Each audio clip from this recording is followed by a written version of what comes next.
We have an email from Jeff. And Jeff says this: my dog has entered his senior years. And I just had to put Sirius Black to his final rest. Yeah, that was sad. And he's aging. Our weekly mileage is decreasing. We currently walk about 50% less than we did regularly just 3 or 4 years ago. Yeah, I got to the point where I could only get Mr. Black to take one loop. That was tough. Recently, I started a ruck for some of our walks, as particularly our long walks on weekends. I don't wear a heart rate monitor, but I find that a rucking 2.5 miles in 45 minutes with 35 pounds, that's just about perfect, Jeff. Works up a good sweat and makes me feel more solid. I've read a few of your books and listened to many hours of the podcast, and although you frequently recommend walking, I don't recall you ever having much to say about rucking. I think it's pretty clear you haven't read all my books. I ruck 5 days a week, so I only use a 10-pound vest. This comes from a military group I work with, and they're concerned that people are over rucking, and I do heavy hands with it. I use 2 pounds in each. I do have vests that go up to 35, and I'll wear that if I'm not using anything in my hands.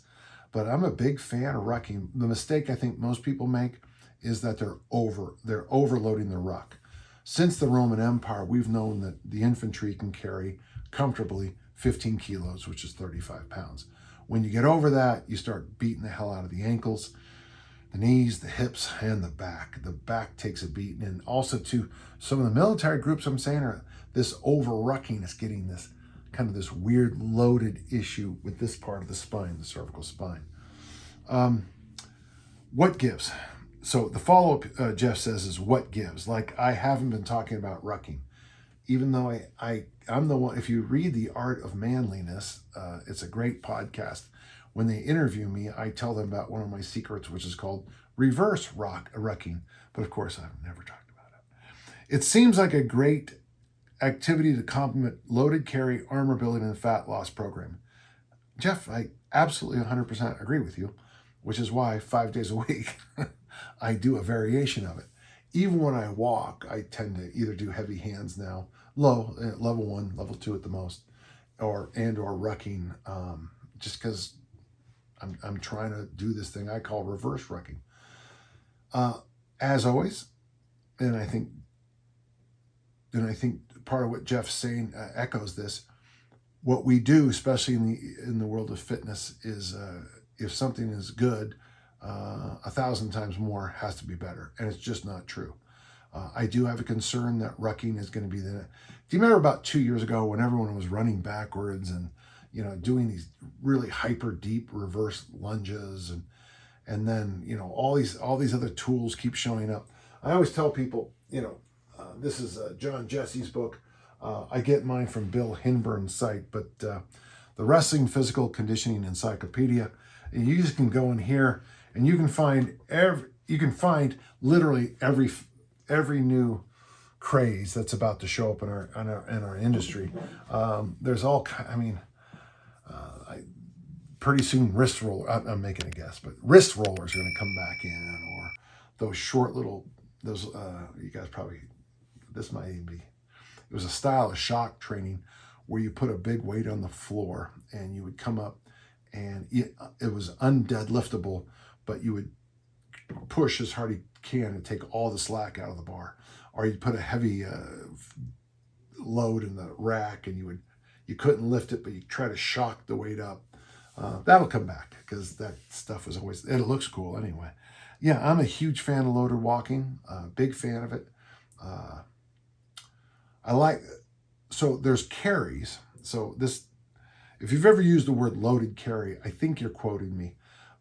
We were doing carries for a long time. And then when I broke my wrist, I started wearing these heavy backpacks or carrying, because I couldn't, on the cover of, it's funny to say I don't do this because,